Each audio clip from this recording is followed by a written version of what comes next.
Hello everybody, this is Jake.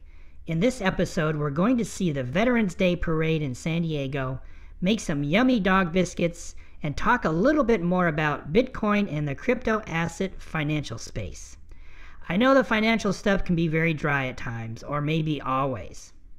So do the best you can, and I hope we all learn something together. Veterans Day originated as Armistice Day on November 11th, 1919, the first anniversary of the end of World War I. Congress passed a resolution in 1926 for an annual observance, and it became a national holiday beginning in 1938. Veterans Day is celebrated in San Diego, including a parade. This year, the parade marched down Harbor Boulevard in front of the USS Midway Museum. Before the parade began, the Veterans for Peace organization held a bell-ringing ceremony where the names of those military personnel who lived in San Diego, Orange, Imperial, and Los Angeles counties, and who gave their lives in Afghanistan and Iraq, were read one by one. Julian Colvin, age 21, United States Army, Birmingham, Alabama, July 22nd, 2012. Staff Sergeant Richard Berry, age 27, United States Army, Scotts, Arizona, July 22nd, 2012. Specialist Justin Horsley, age 21, United States Army, Palm Bay, Florida. The Marine Corps Band got the parade started with its usual pomp and excitement.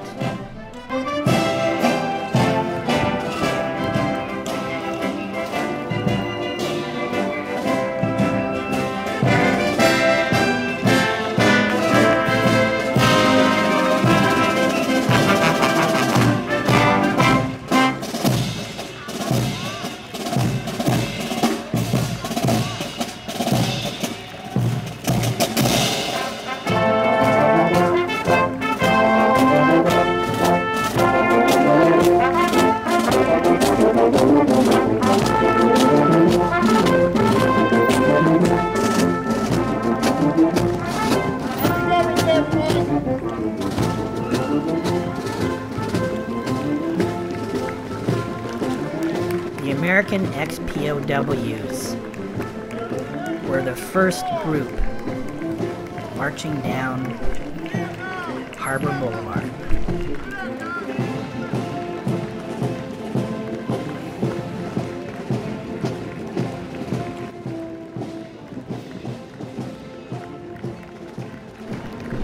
Here are some wheelchair-bound veterans from a local VFW chapter.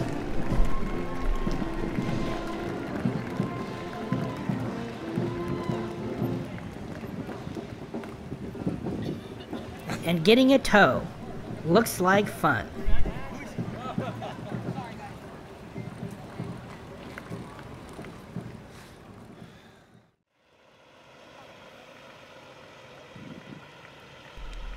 Several regional veterans of foreign wars posts were represented in the parade.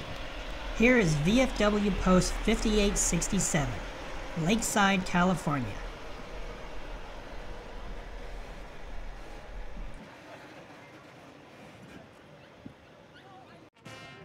And here comes the Navy Band.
check out the cool floats.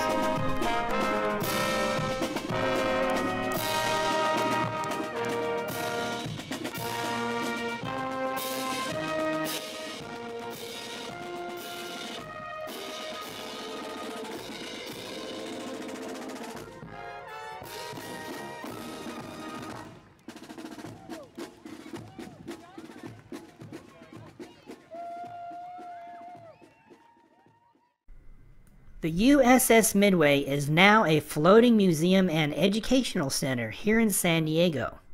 She operated for 47 years, during which time she saw action in the Vietnam War and served as the Persian Gulf flagship in 1991's Operation Desert Storm. San Diego is a proud military town with major installations: Marine Corps Base Camp Pendleton, Marine Corps Air Station Miramar, formerly the Navy's Top Gun, Naval Air Station North Island, Naval Base Point Loma, the Marine Corps Recruit Depot, as well as the prestigious Naval Medical Center San Diego. San Diego veterans, I salute you. Today we are going to make some absolutely delicious doggy cookies. They are healthy, nutritious, and can be made grain-free. They make great presents.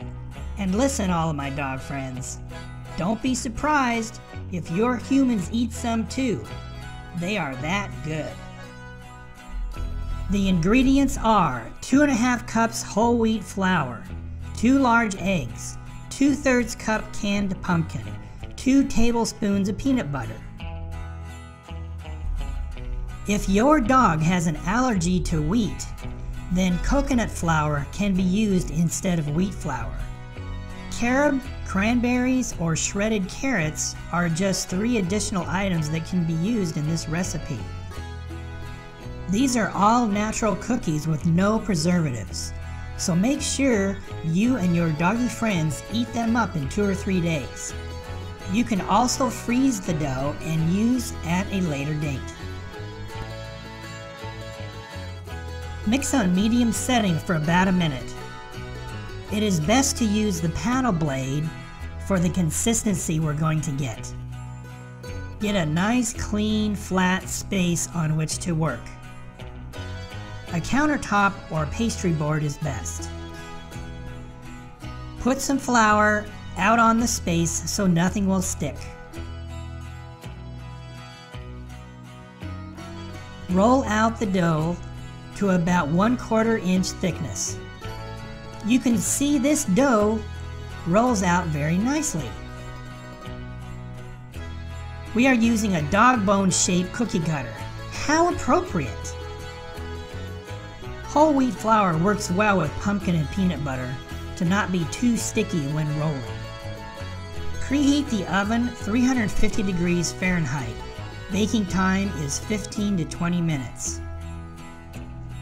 We use parchment paper on the cookie sheet to make sure the cookies don't burn. You can get 24 to 30 cookies from this recipe. Adjust your cooking time depending on whether you want soft or crunchy cookies. A little less time yields a softer cookie. A little more time, a crunchier cookie.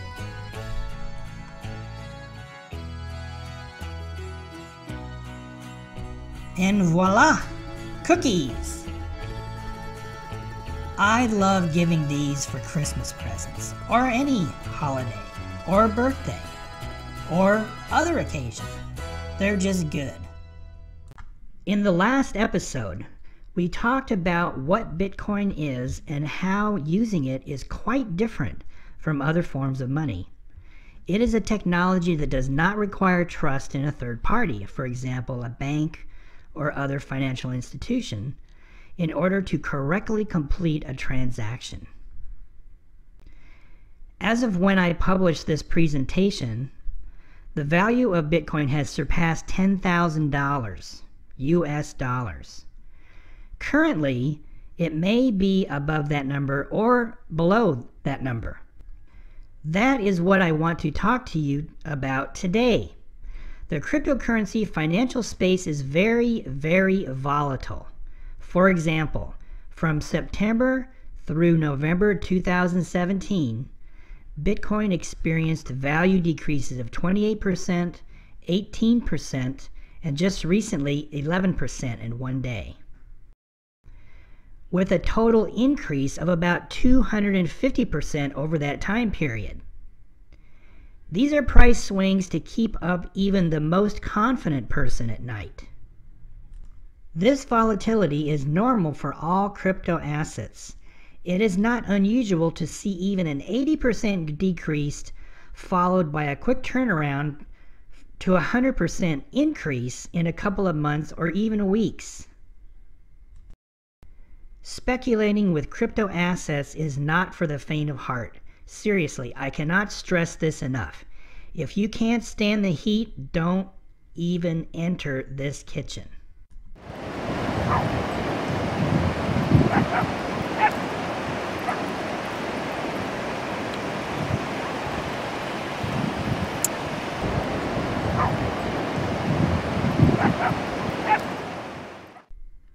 That being said, if you are still interested, keep listening. Take a look at this chart of Ethereum for 2017. Ethereum is considered to be the second crypto after Bitcoin. Many think it has much more value and one day will even surpass Bitcoin.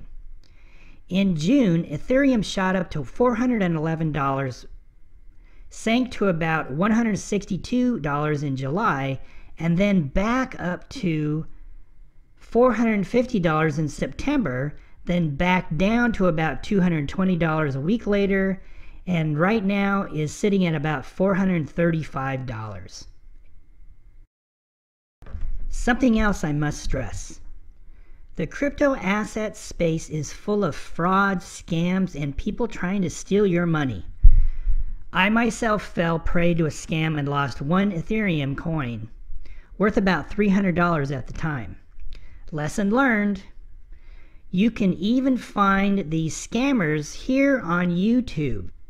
If you stick to the well-known exchanges and wallets, you probably won't have a problem. Remember that old adage, if it seems too good to be true, it probably is.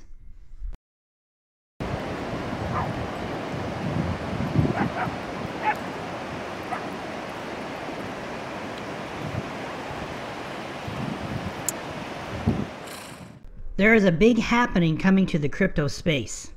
The CME Group announced it intends to launch Bitcoin futures by the end of the year 2017, pending all relevant regulatory reviews. CME Group is the world's leading derivatives marketplace. This is a big deal because it will make possible for large institutional investors to participate in cryptocurrency trading. This news has already sparked interest in the development of exchange-traded funds that track Bitcoin futures. Bottom line, the consensus is that this is a step toward the development of the digital currencies as a more established asset class.